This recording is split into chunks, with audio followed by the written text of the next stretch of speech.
Hello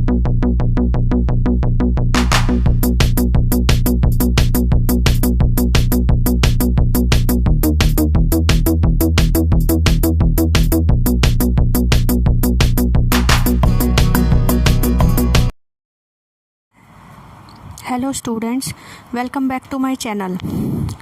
हमने अपनी पिछली क्लास में पढ़ा था इंटेंजिबल एसेट्स के बारे में। इंटेंजिबल एसेट्स क्या होती हैं, कौन कौन सी इंटेंजिबल एसेट्स होती हैं। ठीक है, अब आज हम कुछ इंटेंजिबल एसेट्स के बारे में पढ़ेंगे। ठीक है, तो पहली इंटेंजिबल एसेट्स हमारी होती है पेटेंट्स। पेटेंट्स क्या होता है? It is an intangible asset. ठीक है, पेटेंट क्या है? एक इंटेंजिबल एसेट है। इंटेंजिबल एसेट्स क्या होती हैं? ऐसी एसेट्स जिन्हें देखा और छुआ नहीं जा सकता, ओनली फील किया जा सकता है, उन्हें हम क्या कहते हैं? इंटेंजिबल एसेट्स बोलते हैं। Which gives its owner N exclusive right on any invention और प्रोडक्ट और प्रोसेस। पेटेंट्स क्या होता है? पेटेंट्स अपने ओनर को एक एक्सक्लूसिव राइट देते हैं कि वो किसी भी इन्वेंशन को या प्रोडक्ट को क्या कर सकते हैं, उन पर एक्सक्लूसिवली उनका क्या होता है? राइट होता है। जैसे कि उन्होंने कोई ऐसी इन्वेंशन की, ठीक है, उस इन्वेंशन को कोई अपने नाम से यूज़ नहीं कर सकता। ठीक है, उसे हम क्या बोलते हैं? पेटेंट्स। जैसे कि हम इसमें एग्जांपल ले सकते हैं, थॉमस एल्वा एडिसन ने पेटेंट करवाया हुआ था लाइट बल्ब को। ठीक है, कि किसने लाइट बल्ब को इन्वेंट किया था? थॉमस एल्वा एडिसन ने इन्वेंट किया था। इसी तरीके से एरोप्लेन का हम एग्जांपल ले सकते हैं। एरोप्लेन को किसने इन्वेंट किया था? एरोप्लेन को राइट ब्रदर्स ने इन्वेंट किया था और उसको उन्होंने क्या करवा लिया था? पेटेंटेड करवा लिया है। ठीक है, तो इस तरीके से हम इन इन्वेंशन को क्या नहीं कर सकते? इन इन्वेंशन को अपने नाम से सेल आउट नहीं कर सकते। ठीक है, तो ये क्या होती है? पेटेंट्स। पेटेंट्स क्या होता है? कि ऐसी इन्वेंशंस जिन्हें कोई और यूज़ ना कर सके। ठीक है, कोई भी हमारा ओरिजिनल प्रोडक्ट या ओरिजिनल प्रोसेस का हमारे पास एक्सक्लूसिव राइट है और कोई और उन राइट्स को या उस नेम को यूज़ नहीं कर सकता, उस इन्वेंशन को यूज़ नहीं कर सकता। ठीक है, तो उसे हम बोलते हैं पेटेंट्स। अब इसके बाद हमारा नेक्स्ट आता है कॉपीराइट। कॉपीराइट क्या होता है? Copyright gives an exclusive right to the owner of the work और any idea to prohibit other person from using that work और आइडिया एंड मॉडिफाई इट।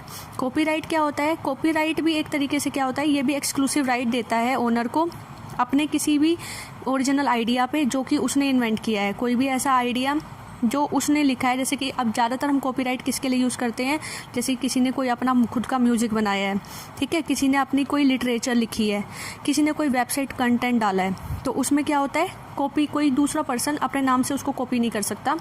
ठीक है, उसे हम बोलते हैं कॉपीराइट। ठीक है, तो जिसने वो ओरिजिनल आइडिया डेवलप किया है वही पर्सन चेंजेस लाना चाहता है तो वो चेंजेस लेकर आ सकता है, इसे हम बोलते हैं कॉपीराइट। अब इसके बाद हमारा नेक्स्ट आता है ट्रेडमार्क्स। ट्रेडमार्क्स क्या होता है? और trademark is a unique symbol और word use to represent a business और इट्स प्रोडक्ट। ट्रेडमार्क क्या होता है? एक ऐसा सिंबल जिसके थ्रू हम किसी भी बिजनेस को आइडेंटिफाई कर सकते हैं या उसके प्रोडक्ट को पहचान सकते हैं, उसे हम क्या बोलते हैं? उसका ट्रेडमार्क बोलते हैं।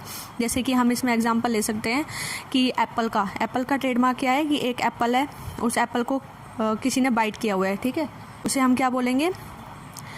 वो एक ट्रेडमार्क है। इसी तरीके से ओडी के 4 रिंग्स क्या है? वो उसका ट्रेडमार्क है। ठीक है, ऐसा लोगो जिससे कि उसके प्रोडक्ट की क्या हो सके? पहचान हो सके, उसकी कंपनी की पहचान हो सके, उसे हम क्या बोलते हैं? ट्रेडमार्क। और एक बार अगर ट्रेडमार्क को रजिस्टर करवा लिया गया तो उस सिंबल को कोई और यूज़ नहीं कर सकता। That symbol can not be use by any other organization. उस सिंबल को कोई और ऑर्गेनाइजेशन यूज़ नहीं कर सकती, इसे हम क्या बोलते हैं? ट्रेडमार्क बोलते हैं। ठीक है, तो अभी हमने 3 इंटेंजिबल एसेट्स पढ़ ली। अब हमारी नेक्स्ट इंटेंजिबल एसेट है गुडविल। गुडविल क्या होती है? Goodwill means the good name और reputation earned by a firm through the hard work और honesty of its owners. Goodwill क्या होती है? It is a name and fame of the company, या रेपुटेशन जो कि फर्म ने काफ़ी सालों में अपने हार्ड वर्क और अपनी ऑनेस्टी के कारण कमाई है। ठीक है, उसे हम क्या बोलते हैं? गुडविल। और इसकी भी एक मॉनेटरी वैल्यू होती है। हर फर्म जब भी कभी अपने बिजनेस को बेचना चाहती है तो वो अपनी गुडविल के बेस पर अपनी वैल्यू एसरटेन करती है। ठीक है, तो इसे हम बोलते हैं गुडविल। अब इसके बाद हमारा नेक्स्ट आता है रेवेन्यू। रेवेन्यू क्या होते हैं? It is the amount received from sale of goods and from services provided to the customer. Revenue क्या होते हैं? कि जो भी हमने गुड्स और सर्विसेज बनाई हैं, उस गुड्स और सर्विसेज को बेचने से जो भी हमें बेनिफिट, जो भी हमें रिसीव हो रहा है, ठीक है, जो भी हमें इनकम रिसीव हो रही है, उसे हम क्या बोलते हैं? रेवेन्यू बोलते हैं, ठीक है। It also includes receipt of rent और कमीशन एट्सेट्रा। और इसके अलावा इसके अंदर और भी चीज़ें इंक्लूड होती हैं। वो क्या होता है, जैसे कि हमें कोई रेंट रिसीव हुआ है, कोई कमीशन रिसीव हुआ है, तो इसे भी हम क्या बोलते हैं, रेवेन्यू बोलते हैं। तो रेवेन्यू बेसिकली क्या है कि गुड्स और सर्विसेज जो हमने जनरेट की है उसको बेचने से जो भी हमारे पास इनकम जनरेट हो रही है उस इनकम को हम क्या बोलते हैं, रेवेन्यू बोलते हैं, ठीक है। और रेवेन्यू के अंदर किसी भी तरीके की इनकम जो भी हमारे पास जनरेट हो रही है हमारे बिजनेस में उसे हम क्या बोलते हैं, रेवेन्यू। अब इसके बाद आता है हमारा revenue from operation. Revenue from operation क्या होता है, it is the revenue earned by business from its operations. Revenue जो रेवेन्यू बिजनेस अपने ऑपरेशन से, जो डेली ऑपरेशन कर रहा है और उस ऑपरेशन से बिजनेस को जो भी इनकम अर्न करने को मिल रही है उसे हम रेवेन्यू फ्रॉम ऑपरेशन बोलते हैं। ये रेवेन्यू फ्रॉम ऑपरेशन किससे जनरेट होता है, sale of goods and services से, कि जो भी गुड्स एंड सर्विसेज हमने सेल की है उससे क्या होता है, एक रेवेन्यू जनरेट होता है जिसे कि हम रेवेन्यू फ्रॉम ऑपरेशन बोलते हैं। अब इसके बाद हमारा नेक्स्ट आता है एक्सपेंडिचर। एक्सपेंडिचर क्या होता है, any payment done for the purpose of acquiring assets, कि कोई भी ऐसी पेमेंट जो कि एसेट्स को एक्वायर करने के लिए की जाती है, ठीक है, उन्हें हम क्या बोलते हैं, एक्सपेंडिचर बोलते हैं। क्या बोलते हैं, हम एक्सपेंडिचर बोलते हैं। Any payment done for the purpose of acquiring assets और to get benefits in future is called an expenditure, ठीक है। कोई भी पेमेंट जो कि किसी एसेट को एक्वायर करने के लिए या फिर उससे फ्यूचर में बेनिफिट प्राप्त करने के लिए हमने किए हैं उनको हम क्या बोलते हैं, एक्सपेंडिचर बोलते हैं, ठीक है। अब हमारे एक्सपेंडिचर 2 टाइप्स के होते हैं। Expenditures basically are of 2 types. These are, first is capital expenditure and second is revenue expenditure. Capital expenditure क्या होता है, capital expenditures any expenditure which is incurred in acquiring a fixed asset is called capital expenditure।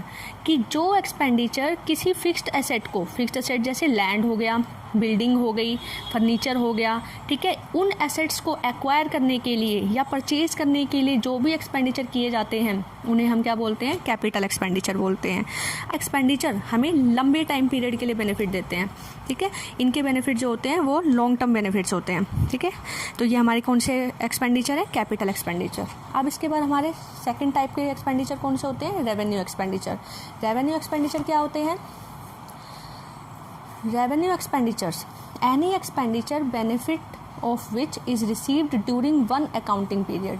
ऐसे expenditure जिनसे मिलने वाला जो benefit है वो सिर्फ एक ही अकाउंटिंग पीरियड तक मिलता है, यानी ये शॉर्ट टाइम पीरियड के बेनिफिट हमें देते हैं, उन्हें हम क्या बोलते हैं, रेवेन्यू एक्सपेंडिचर। ये such expenditures do not create any asset. इस टाइप की जो एक्सपेंडिचर हैं ये कोई एसेट क्रिएट नहीं करते, लेकिन उन एसेट्स को मेंटेन करने में हमारी हेल्प करते हैं, ठीक है।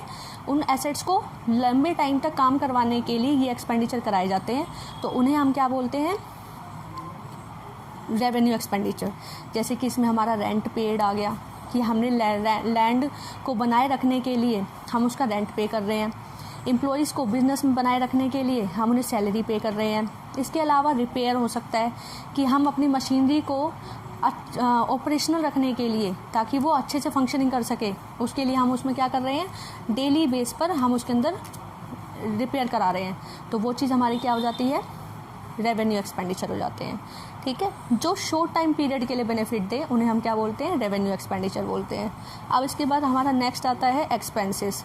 एक्सपेंसेस क्या होते हैं, it is the cost incurred in producing and selling the goods and services. कि क्या होती है एक्सपेंसेस, जो भी कॉस्ट किसी गुड्स और सर्विसेज को बनाने और उसे बेचने में जो भी खर्चा हो रहा है उसे हम क्या बोलते हैं, एक्सपेंसेस बोलते हैं, ठीक है। एक्सपेंसेस में अब इसमें हमारा जैसे एग्जांपल आ गया डिस्काउंट अलाउड, कि हमने अपने प्रोडक्ट को बेचने के लिए हमने डिस्काउंट पर प्रोडक्ट दिया, डिस्काउंट अलाउ किया, तो उसे हम क्या बोलेंगे, एक्सपेंसेस बोलेंगे। इसी तरीके से हमने एडवर्टीज़मेंट कराई तो वो भी हमारा क्या है, एक एक्सपेंस है। कि जो भी अपने गुड्स को प्रोड्यूस करने में और उसको बेचने में जो भी हम खर्चा कर रहे हैं, ठीक है, इसमें हमारा ट्रांसपोर्टिंग एक्सपेंसेस आ सकता है, इंश्योरेंस आ सकता है, ये सारे हमारे क्या हैं, एक्सपेंसेस हैं, जो कि हम अपनी गुड्स और सर्विस को प्रोड्यूस और सेलिंग करने में इंकर कर रहे हैं, तो उसे हम क्या बोलते हैं, एक्सपेंसेस।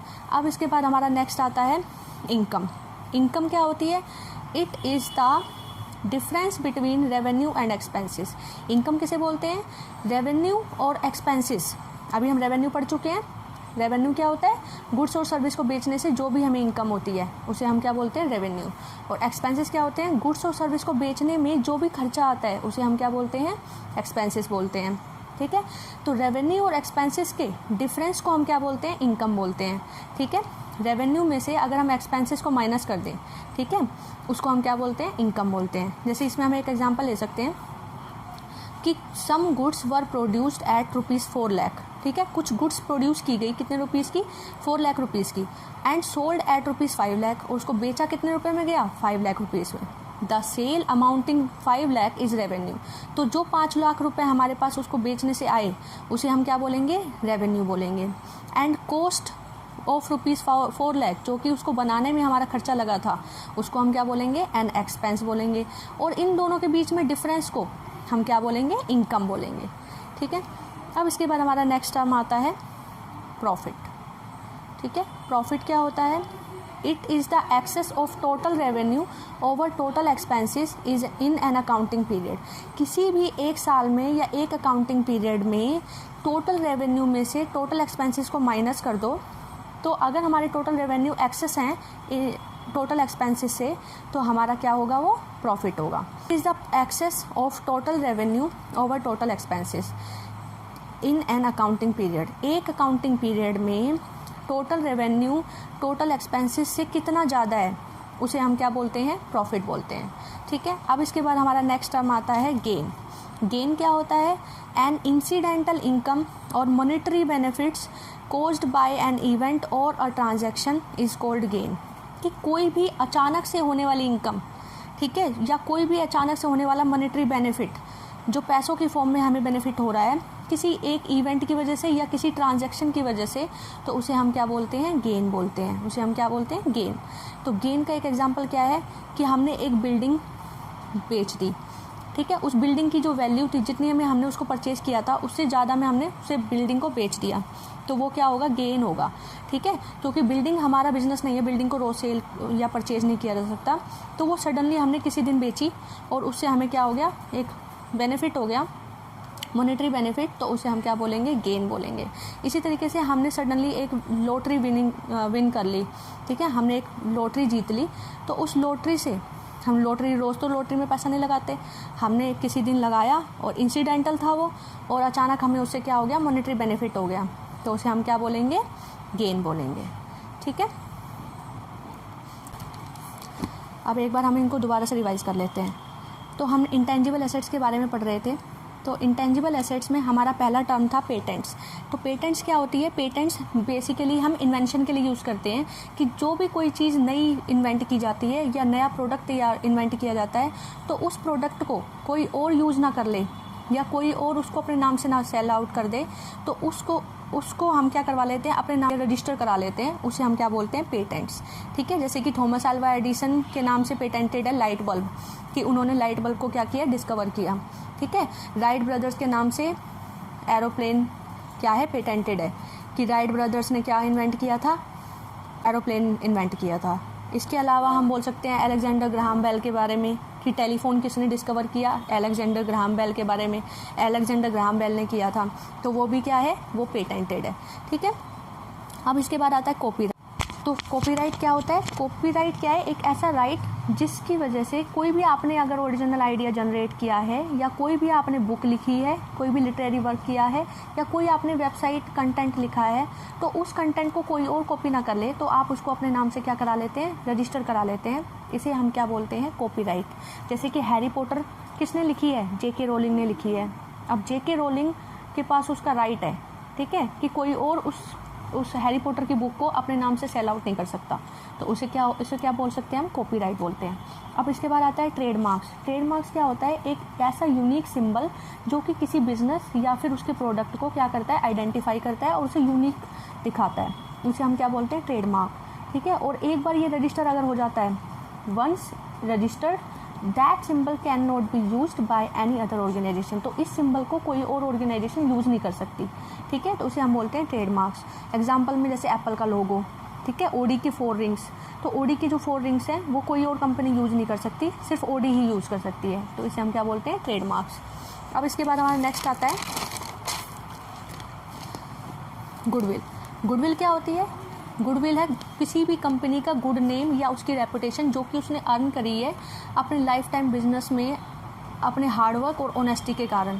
ठीक है, उसने इस तरीके से बिजनेस किया, क्वालिटी के प्रोडक्ट्स दिए ताकि उसके पास कस्टमर इतने अच्छे जनरेट हो गए। ठीक है, जो भी उसने अपना नाम अपने बिजनेस में रहते हुए कमाया है उसको हम क्या बोलते हैं? गुडविल बोलते हैं। और इसकी एक मॉनेटरी वैल्यू होती है। जब कोई अपना बिजनेस को बेचता है, सेल आउट करता है, तो उस टाइम इसकी वैल्यू क्या की जाती है? एसरटेन की जाती है, तो इसे हम बोलते हैं गुडविल। अब इसके बाद हमारा आता है रेवेन्यू। रेवेन्यू क्या होता है कि sale of goods and services, जो भी हमने गुड्स एंड सर्विसेज बेची है उससे जो भी इनकम जनरेट हो रही है उसे हम क्या बोलते हैं? रेवेन्यू। अब रेवेन्यू में हमारी अदर इनकम्स भी आ जाती हैं, जैसे हमें कोई रेंट रिसीव हुआ, हमें कोई कमीशन रिसीव हुआ, तो वो सारे क्या होंगे? वो भी हमारे किस में आते हैं? रेवेन्यू में आते हैं। अब इसके बाद नेक्स्ट आता है हमारा रेवेन्यू फ्रॉम ऑपरेशंस, कि बिज़नेस को जो भी ऑपरेशन अपने ऑपरेशन करने से, जो भी बिज़नेस में एक्टिविटी हो रही है उस एक्टिविटी को करने से जो भी इनकम अर्न हो रही है, जो भी रेवेन्यू जनरेट हो रहा है उसे हम क्या बोलते हैं? रेवेन्यू फ्रॉम ऑपरेशन बोलते हैं। ठीक है, एग्जांपल में sale of goods and services, business को जो भी गुड्स एंड सर्विसेज बेचकर जो भी रेवेन्यू जनरेट हो रहा है उसको हम रेवेन्यू फ्रॉम ऑपरेशन बोलते हैं। अब इसके बाद हमारा नेक्स्ट आता है एक्सपेंडिचर। एक्सपेंडिचर क्या होता है? कोई भी पेमेंट जो कि एसेट्स को खरीदने के लिए की गई है, ठीक है, और या फिर फ्यूचर में बेनिफिट पाने के लिए की गई है, उसे हम क्या बोलते हैं? एक्सपेंडिचर बोलते हैं। ठीक है, उसे हम क्या बोलते हैं? एक्सपेंडिचर बोलते हैं। तो एक्सपेंडिचर क्या होते हैं कि कोई भी पेमेंट जो कि किसी एसेट को परचेज करने के मोटिव से की गई है या फिर कोई भी फ्यूचर में बेनिफिट गेन करने के लिए, बेनिफिट प्राप्त करने के लिए की गई है, तो उसे हम क्या बोलते हैं? एक्सपेंडिचर बोलते हैं। एक्सपेंडिचर हमारे बेसिकली 2 टाइप्स के होते हैं, capital expenditure and second is revenue expenditure. Capital expenditure क्या है? जो कि फिक्स्ड एसेट्स को परचेज करने के लिए किए जाते हैं। Capital expenditure are done to acquire a fixed asset. किसी भी फिक्स्ड एसेट को एक्वायर करने के लिए जो भी एक्सपेंडिचर किए जाते हैं उन्हें हम क्या बोलते हैं? Capital expenditure. एग्जांपल में जैसे हमने बिल्डिंग परचेज की, फर्नीचर परचेज किया, प्लांट परचेज किया, मशीनरी परचेज की, ये सारे क्या हैं? कैपिटल एक्सपेंडिचर हैं। और इनकी जो कैपिटल एक्सपेंडिचर के जो बेनिफिट हैं वो हमें लॉन्ग टाइम पीरियड तक मिलते हैं। ठीक है, इसे हम क्या बोलते हैं? Capital expenditure. अब इसके बाद आते हैं हमारे रेवेन्यू एक्सपेंडिचर। रेवेन्यू एक्सपेंडिचर हमारे क्या होते हैं? Revenue expenditures any expenditure benefit of which is received during one accounting period. ऐसे एक्सपेंडिचर जिनके बेनिफिट सिर्फ हमें 1 साल तक ही मिलते हैं, 1 अकाउंटिंग पीरियड तक ही मिलते हैं, जिनके बेनिफिट शॉर्ट टर्म होते हैं, उन्हें हम क्या बोलते हैं? रेवेन्यू एक्सपेंडिचर बोलते हैं।